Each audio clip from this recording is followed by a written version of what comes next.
Hi there, I'm Christina Gears, the founder of Irving International Women's Consortium, and this is Celebrating Diversity. We are here today to talk about a subject that nobody wants to talk about, and that's domestic violence. And I have a wonderful woman here today, Delshad Dayani. And Delshad, would you please tell us a little bit about yourself? My name is Delshad, and thank you, Christina, for inviting me here. And it's a pleasure and honor to be part of such a great broadcasting campaign that you have launched in Irving and the way you work with women.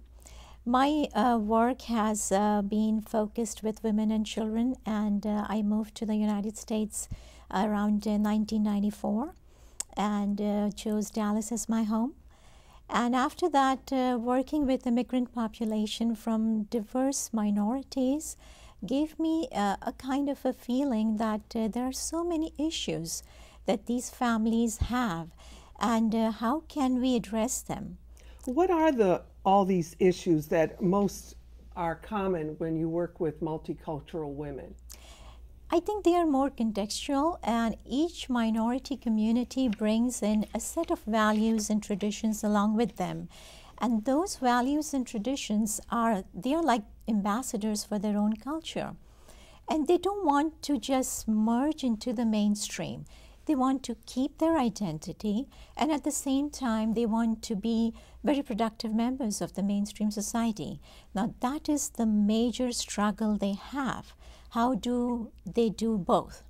And knowing them, knowing the tools that are required to make those cognitive decisions are very, very crucial for them.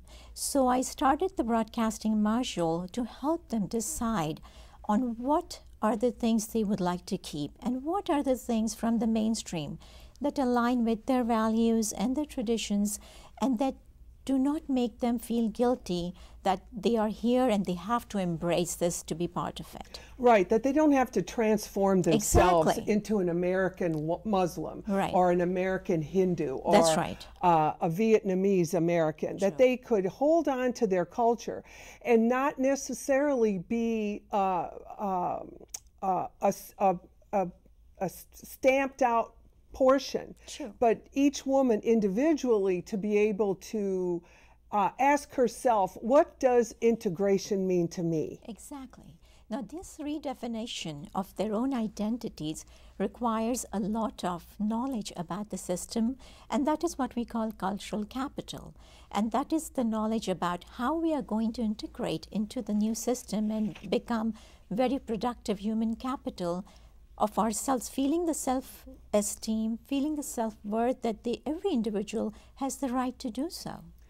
So, and in this process, they are faced with something that women from all cultures are faced with: Americans, Persians, Parisians, people from England, Russia, is also the domestic violence issue. Right. So these their culture actually hampers them even more than the American women who are also suffering from domestic violence. By the way, statistics show, ladies, that almost half of the female population will experience some sort of domestic violence throughout their lives.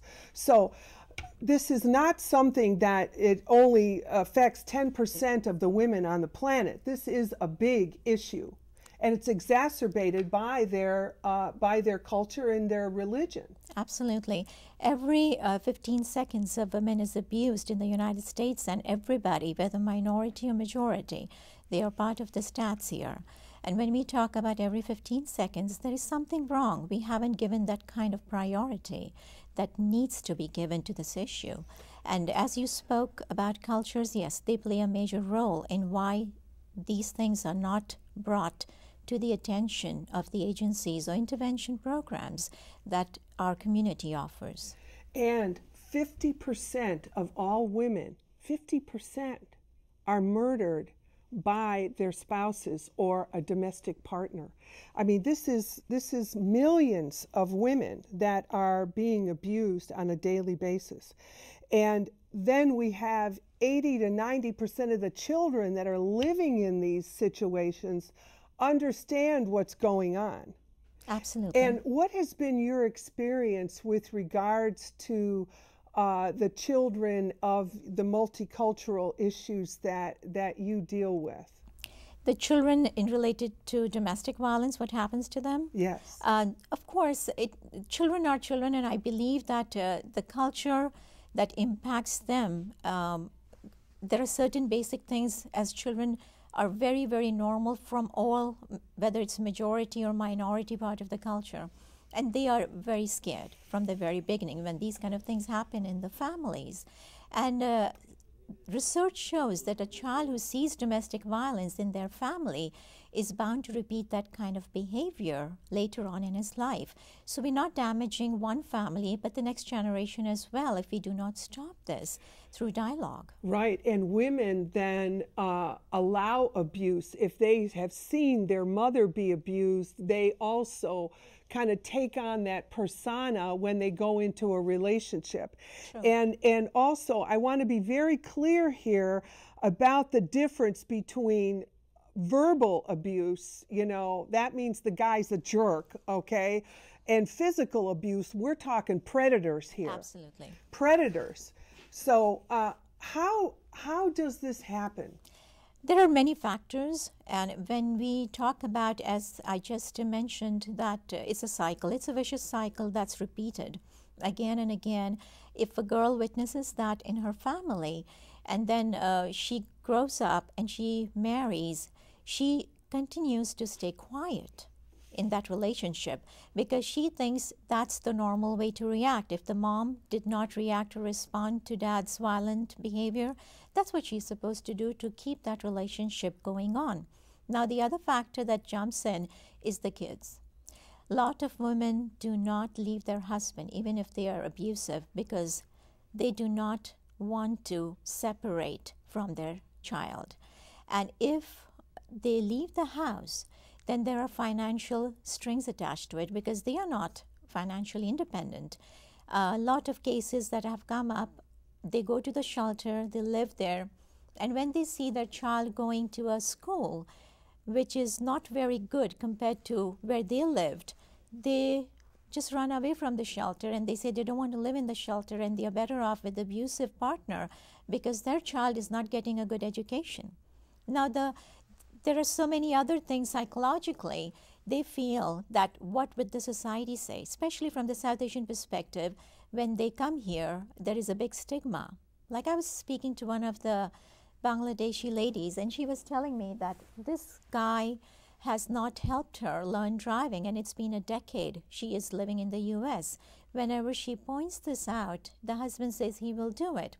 But this is just like she sits at home and from that perspective, you see there is a lot of control here because if she learns to drive, she will start being independent.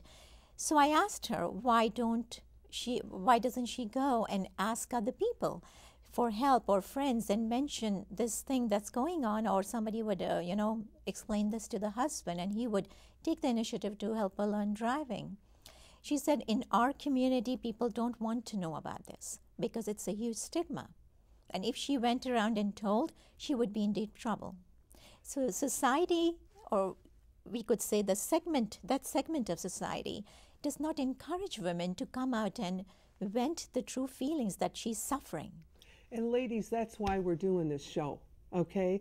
So that you can get some help. And at the end of this show, we're going to tell you where to go so that you can get phone numbers and names of places that you can call to get some help. And we're going to work through this issue today. Me and Delshad, we're going to work through it for you so that you can understand that what happens in your relationship, all the degrading things that he says to you and tells you how stupid you are and how you're not going to do this and he's going to do that and he's going to call the police and he's got people in high places and he knows this and he knows that.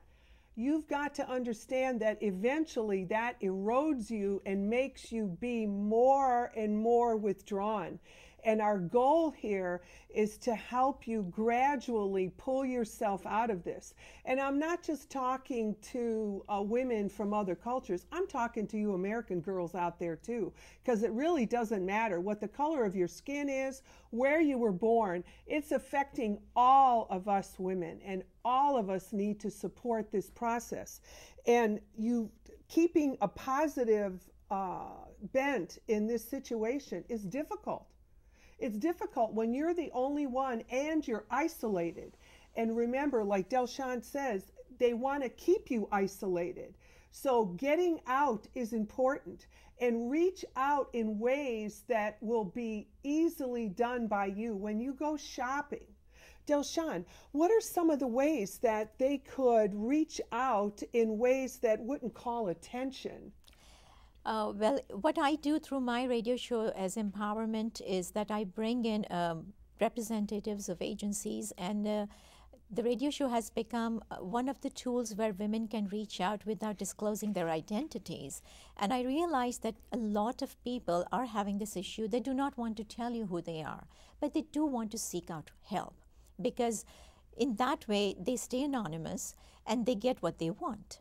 So after the show is finished or during the commercials, I take their calls and they seek help of what is the number of this agency, how can I reach out to them, what are the issues. Tell us what your show, the name of your show, and when it airs for these ladies. The name of the show is My Name Dilshad Show, Dilshad Tayani Show, and it is aired every Friday from 2 to 3 o'clock on 104.9 FM.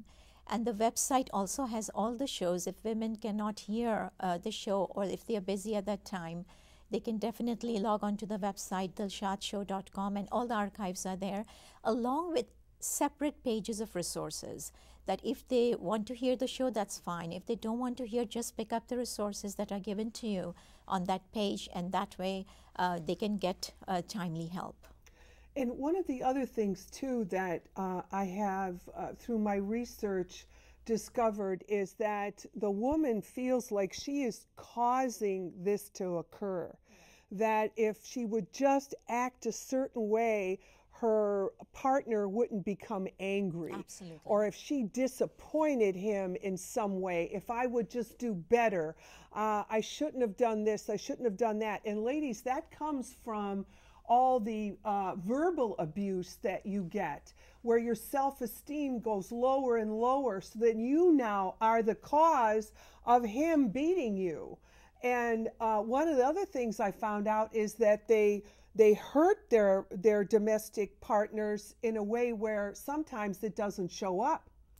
Right, physically? Yes. Yes.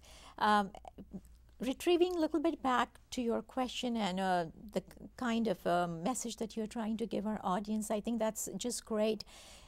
The part that you mentioned, that how they want you to stay isolated and how they do not want you to come out, is one of the major issues. It's the way the girls are conditioned in the minority families. They are told to be very nice girls, good girls, and good girls don't speak out. That's one of the things that we need to change. Girls have a right to speak about their feelings. They can be vocal, and sometimes they can be bad in the sense because they can say they don't like it. As you know, we do that, and that's why we are in a position to advocate other women's rights and people who shy away from what they want. Right. Good girls never go down in history. Right. Definitely. So this is what we need to change, that when they are raised, the parents need to make sure that they tell the girls that it's equally right to voice their opinion.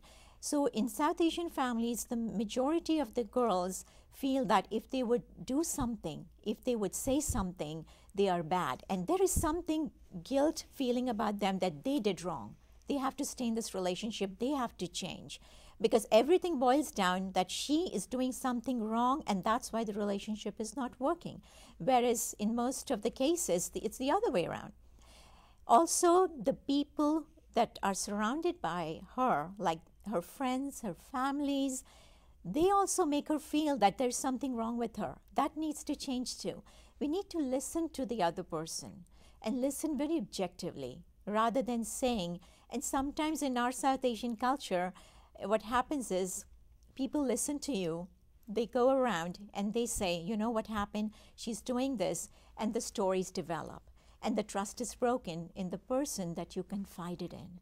And I hear that a lot in our culture. Right, right. And, in the American culture, a wife could call her father, and then what happens is her father calls the husband, and then the husband ends up beating her to a pulp that night because she reached out to her father. Right. So unbeknownst, unbeknownst to the father, the whole family needs to understand that we're dealing with a very volatile situation. Absolutely. And the woman could get murdered in the process. And it has happened. I know. This has happened. In fact, let me see here. We just had one recently in Plano.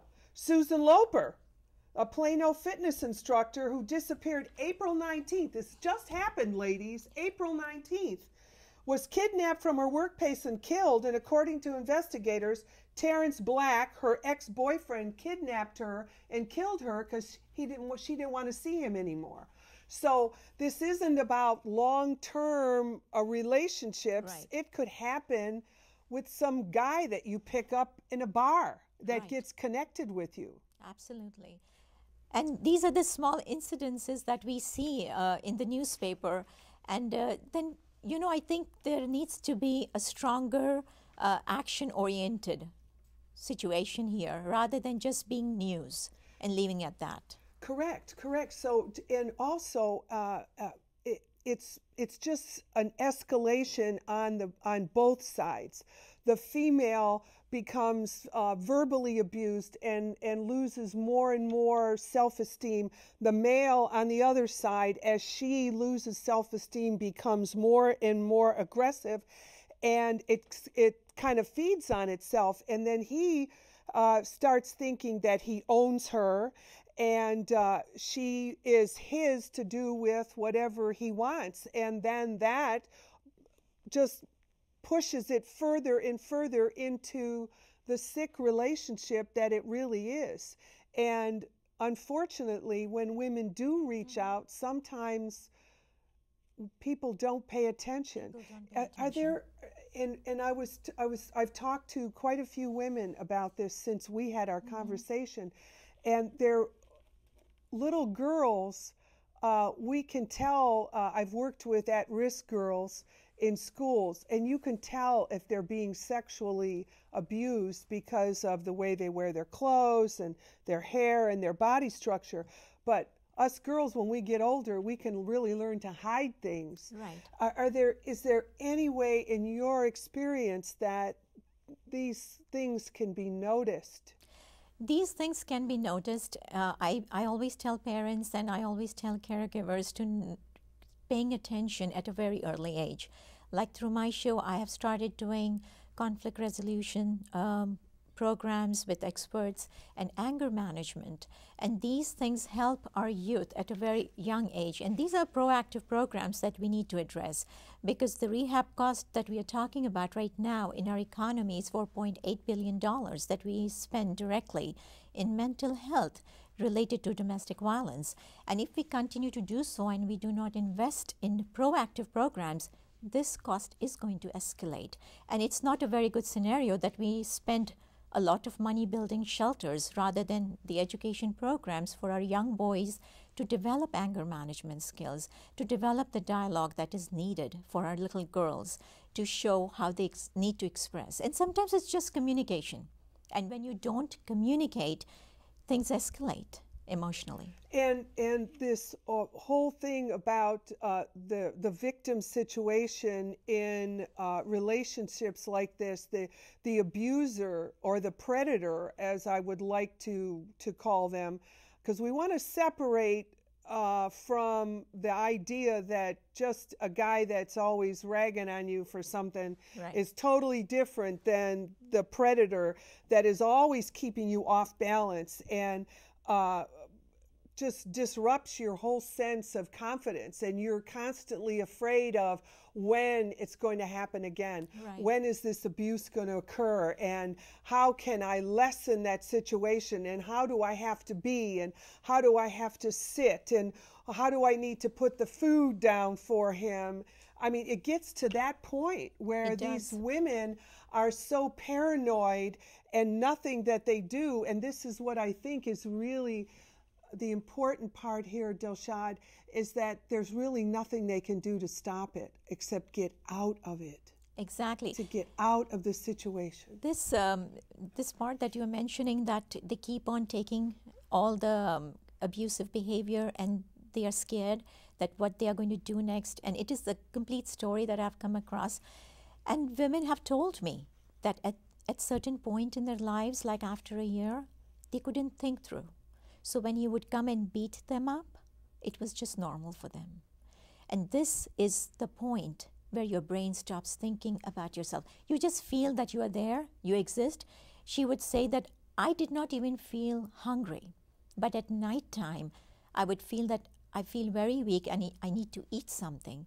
So she would go and eat, and she would sleep. And this continued for about like 2 years, till their parents came and paid a visit to her.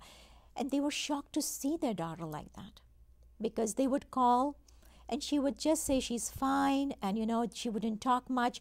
Her immigration was not done, so she couldn't go. They were poor, so they couldn't come. Now these are the kind of scenarios where things do not come out like everything black and white. These are very subtle issues in minorities and who become part of the demographics here. But at the same time, they are quiet. And when they are quiet, nobody knows what's happening to them. You know, Dilshad, my mind goes to Hitler and the concentration camps. Ladies, this just came to me, so I'm just going to share it, because this may be a way, if you are being abused, for you to keep your center. And because in those concentration camps, it was kind of like this predator situation. They were being tortured, they were thrown in cells, they weren't given a lot of food, and then they were pulled back out and tortured and interrogated and thrown back in, back and forth and back and forth. And they found that the people that survive, the ones that survive, are the ones that say to themselves, they cannot take my mind away from me. I, in my mind, can think whatever I want, and they don't know what I'm thinking. They can't tell what I'm thinking. They can only see how I'm acting and what I'm doing. So you want to look inside your mind and work diligently with yourself to keep that positive thought. And I know a lot of times what makes women get out of the situation is their children. Right. They stay strong inside for their children. So for those of you who don't have children and are in this situation, then you really want to find your space inside yourself, like those people did in the concentration camps, because those are the ones that survived.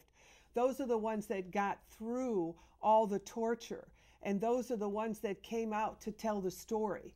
And I challenge you to get out of your situations so that you can tell the story and help other women, especially if you're in a cultural situation where you can't get a lot of support. Then I challenge you to be the one to do it. Be the one that steps out. Be the one that makes it out, so that you can then help women that are already on the other side. And that as long as this side keeps growing, then we can reach out to help these women. Because women from your culture would trust women of your culture more. Absolutely. Because I think that happens in every culture. They shadow, they bond with the same women because they know. And the most important factor is also the language. You bring the language, the local dialect in, and they can relate to so many things that they feel comfy about.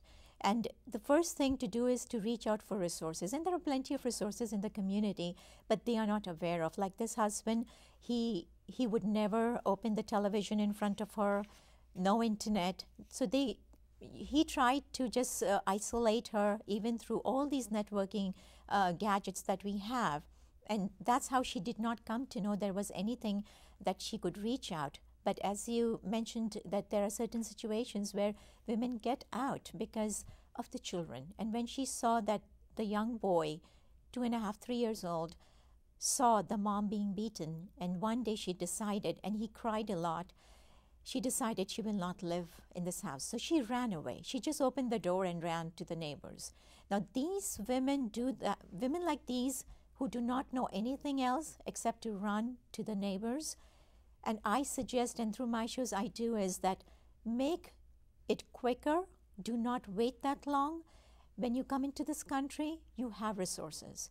You have everything. The city offers you so much, and we are here to help you. But as long as they would know that there is available, and they can access those resources. Right. And I have here a series of things that, and this again is for the general public, for the South Asian, it Yes. might be a little bit more difficult, but you want to plan.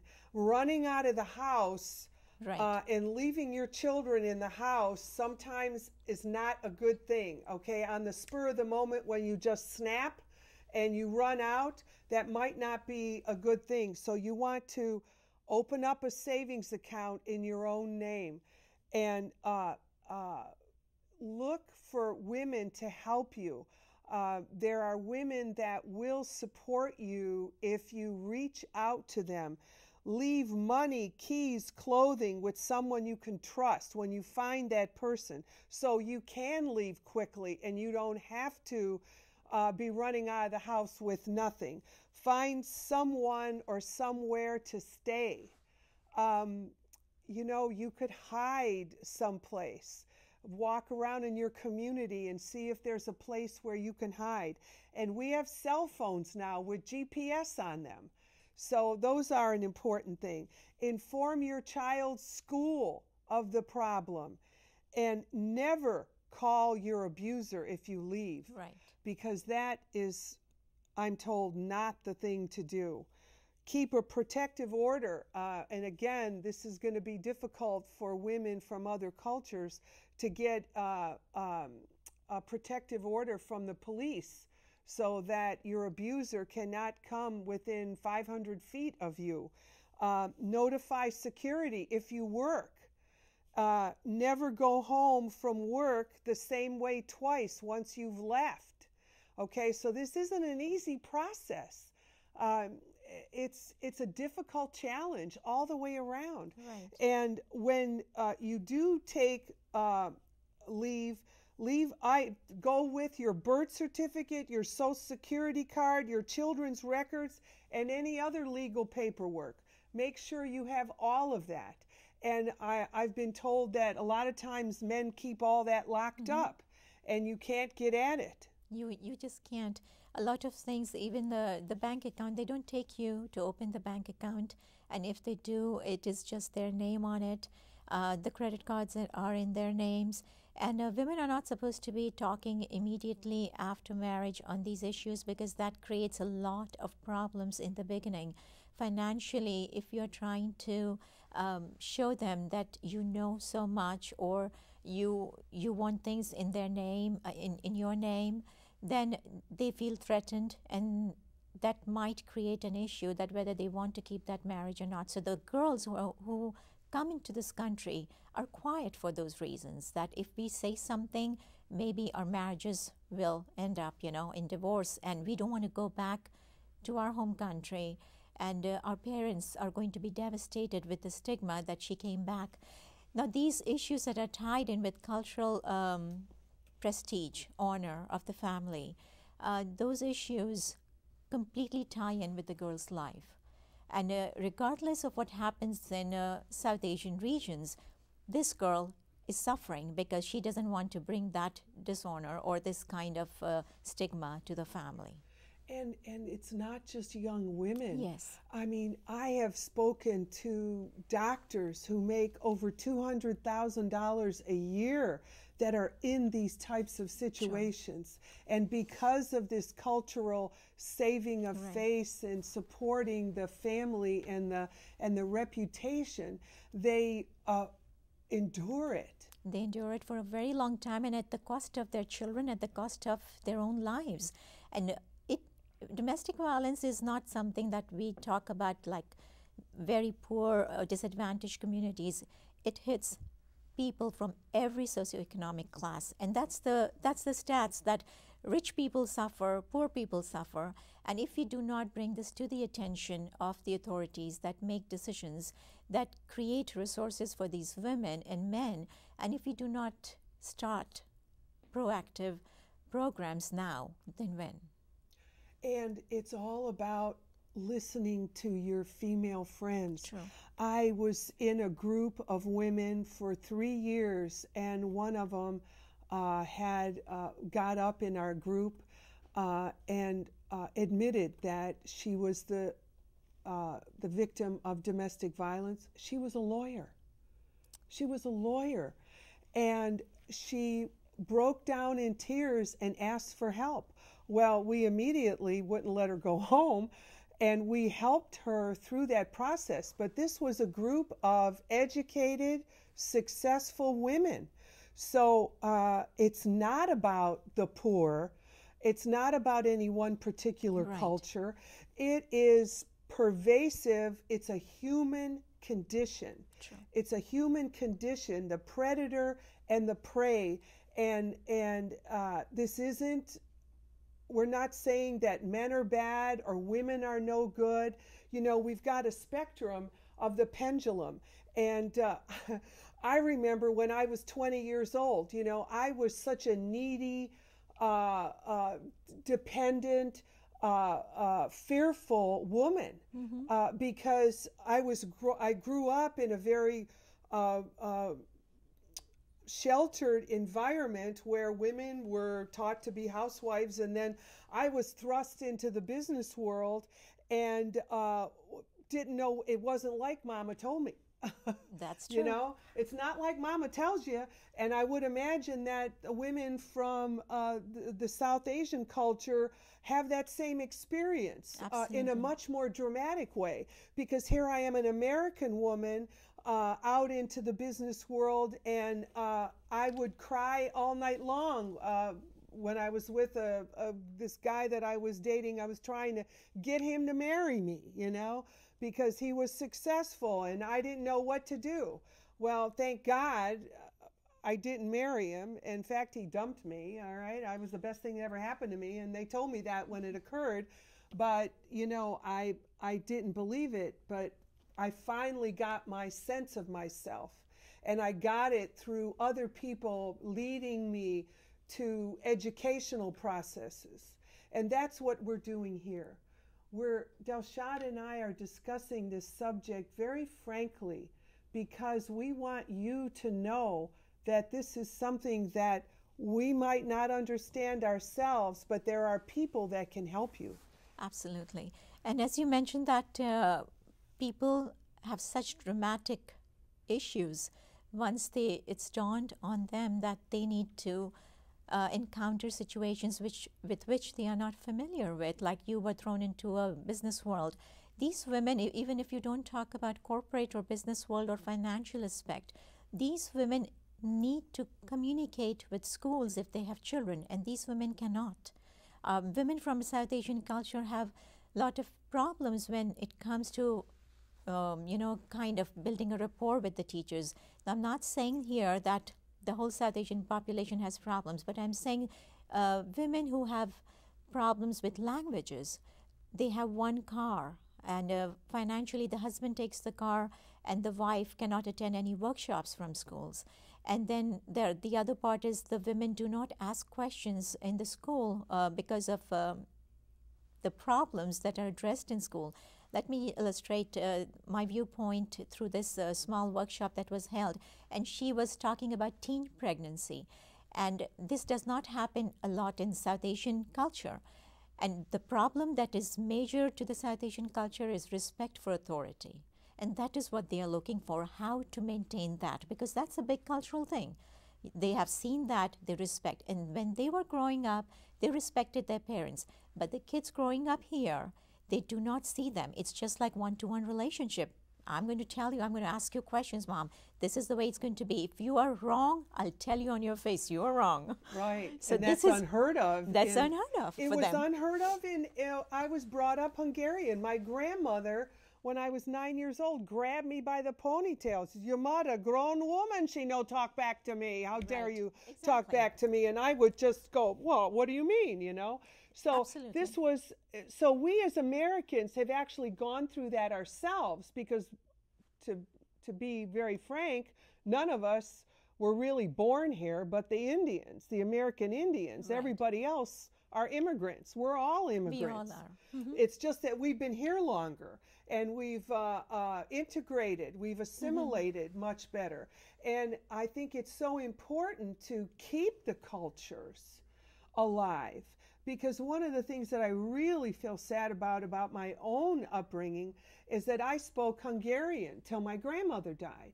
My grandmother died shortly after she grabbed me with that ponytail, and we all stopped speaking Hungarian, because Grandma was the only reason that we did, because she spoke no English hardly. She was very broken English. So I'm sorry for that, because I would certainly love to be able to continue to speak Hungarian, but it wasn't kept, it wasn't supported. And I think that's another reason why I started this. I don't think it, I know this is another reason why I started this organization, because we want to keep these cultures alive here in Irving, because we are proud that we have 30,000 Asians, South Asians in Irving. And we're very proud that we have the largest mosque, and we're very proud that we have 2 Hindu temples. And they're a beautiful example of the melting pot that not only our country is, but that Irving has become. And we're 46% Hispanic. And then the rest of the population is French and Parisian, and Finnish, and I forget, there's like 109 different cultures in Irving. And this is what we're all about. And this domestic violence thing is across all lines. Absolutely. Across all lines. Absolutely. And this invisible, it's invisible. And one of the things that in talking and doing research, that this constant stress of being beaten and not knowing when it's going to happen, it causes panic attacks. And one of the things that really came to my mind, because they said that rocking was a sign of that situation, that is someone who is very mentally unstill, okay, that they were in conflict in themselves. And my cousin, as a young girl, used to rock when we were children, and we all made fun of her, you know, and we'd call her the rocking horse. You know, there goes Kathy again, you know, she's the rocking horse. But when I was hearing all this, I'm going, God, Kathy must have been abused when she was a child. And this was how she expressed it. And I never knew that. I never even thought about that. And this whole thing about paying attention to other women, I think, is critical in this aspect. And I just am so excited that you have this show. And again, it's on Fridays from 2 to 3. Yes. And your website is? tillshotshow.com. And we also have lots of resources from Irving. I believe that whatever you said about the diverse communities that live in Irving, they represent a very beautiful mosaic of what our evolving nation is going to be, because that's what we are seeing and we need to respect. And I think Irving has taken a kind of a lead in promoting a lot of diversity programs. And that's what I want other cities, that's what I want from, you know, we as women can come forward. Whoever has talents to offer should pay attention to other women. And I'm not talking about that we need to just be on TV and radio and to impact change. even if you can impact one woman, calling her up, your friend, helping her out, I think that's a major difference, because you have changed that family, you have changed that generation. And this is what we are talking about here. All right, there's another challenge that Delshawn just gave you, ladies out there. Let's call up the girl across the street, okay? Let's go over, if there is a woman across the street that you hardly ever see, then maybe you should go and reach out to her. And then my thinking, based on what we're talking about here, is if she is very shy and withdrawn and maybe shuts the door, don't give up. Keep going over there, keep going over there, keep going over there. Get her cell phone number. Reach out to her so that eventually she can get to know you and reach out to you. Like you said, we can't just rely on TV programs and radio programs. It's the women in the street that can help. And I think my radio show evolved out of all the field work that I did for a decade, just like you did a lot of field work. And with this all in mind, that you get so much layers of experience when you come in contact with women. And I'm not talking about like strangers or anything. Even when a friend calls you, do not be judgmental about it. Listen to her, just as you said earlier. We have got to listen to people without feeling and thinking, you know, she must have done something wrong. The husband is so sweet. At least listen to her, help her think through. And once you help her, she knows that she has a support system. She really has. That's another thing that I found through my research. And also, you know, I've seen a lot of Law and Order. So I have my Law and Order degree. But these men are sociopaths. They are upstanding people, and they're very sweet. And very in fact, this guy that killed the woman in Plano, oh, he was such a nice guy. He just was such a community person, and Right. So if what I'm hearing you say, that if a woman is saying one thing and you're looking at the guy going, that can't be possible, she must be crazy, that might not be the case. True. And we should spend more time listening to these women. So when you discover that a woman has this challenge, what is the next step for us, Delshad? Where should we go with If that? we're talking about minorities from different communities, because the mainstream woman is very, very kind of empowered. She knows the resources. She doesn't want to reach it. That's her choice. The women who are raised here, and they know that because of being in the school system and everything. If you're talking about minorities, we need to make these resources very public, like what we are doing today on the show.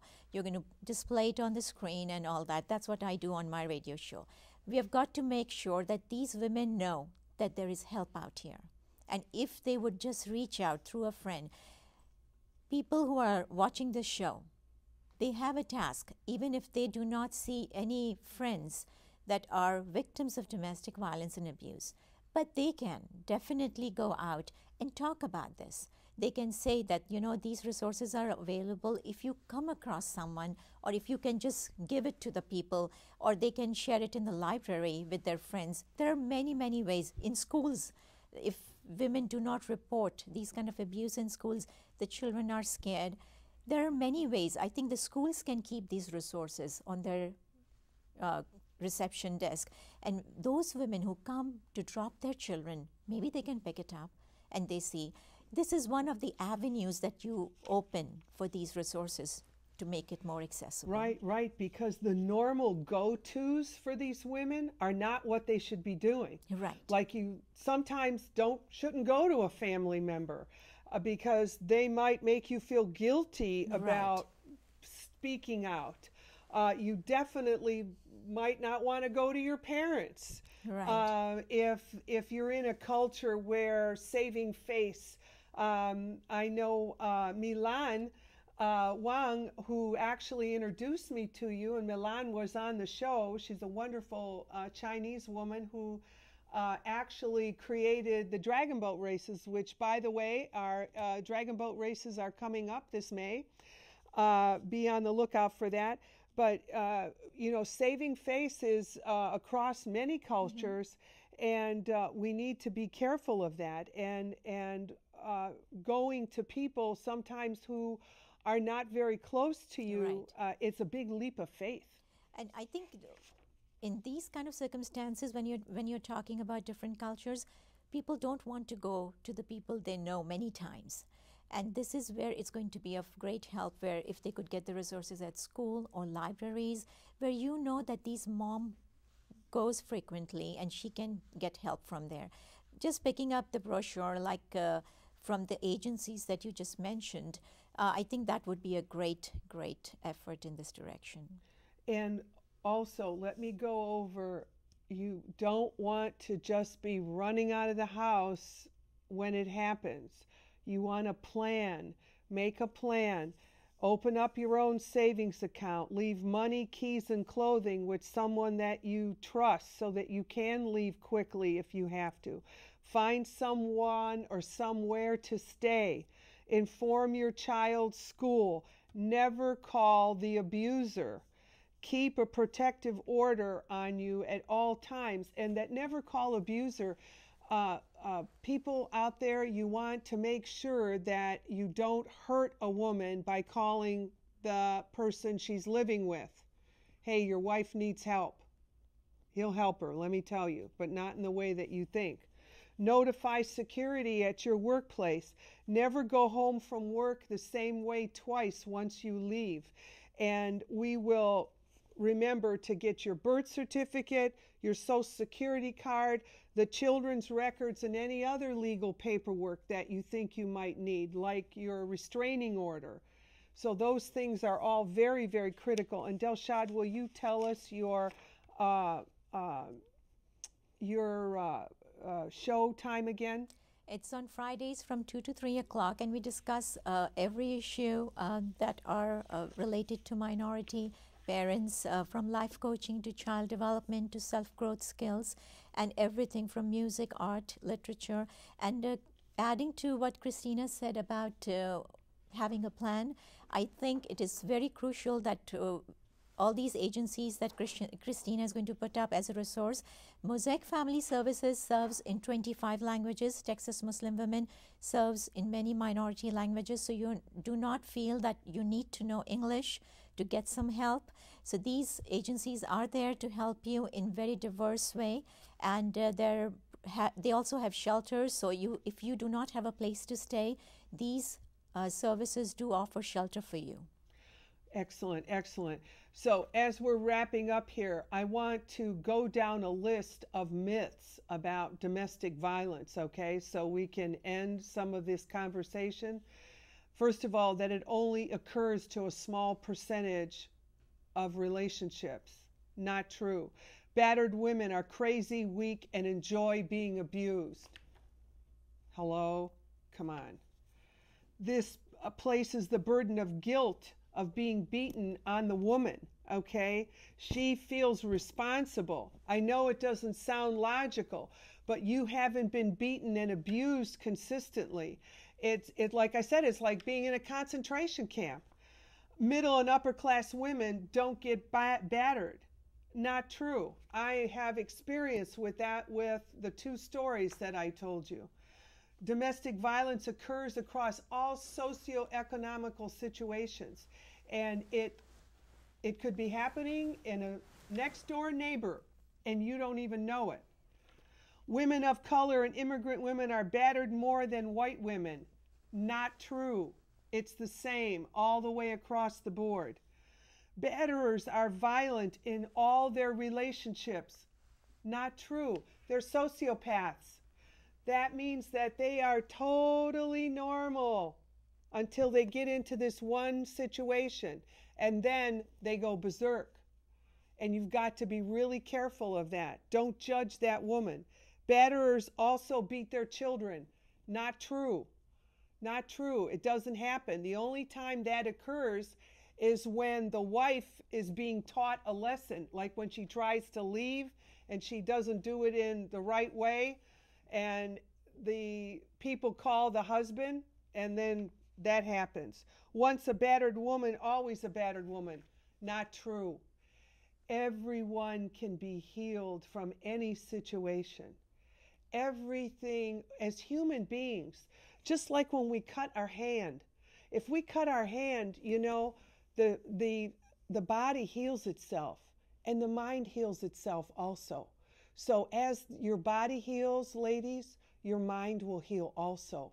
You just want to reach out and get help so that the people who know what they're doing can assist you in healing not only your body, but also your mind in these situations.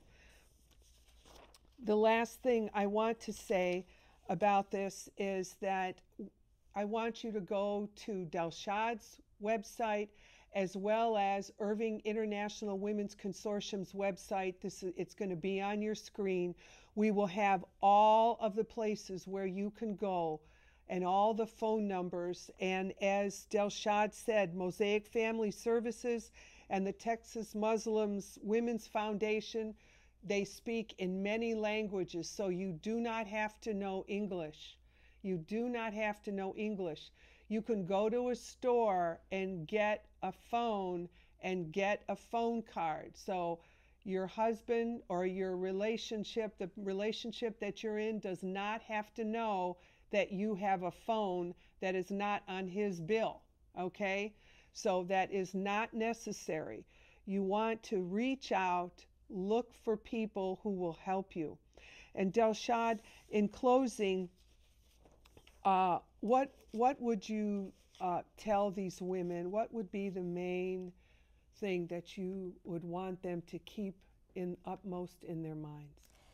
In addition to that note, I would like to mention that Texas Muslim Foundation and Mosaic Family Services and the Chetna and some other institutions that would be put up for display, they offer their services all for free. So you do not need to have money also. If you are in that kind of desperate situation and in a disaster zone, all you need is to make a phone call and they will be helping you.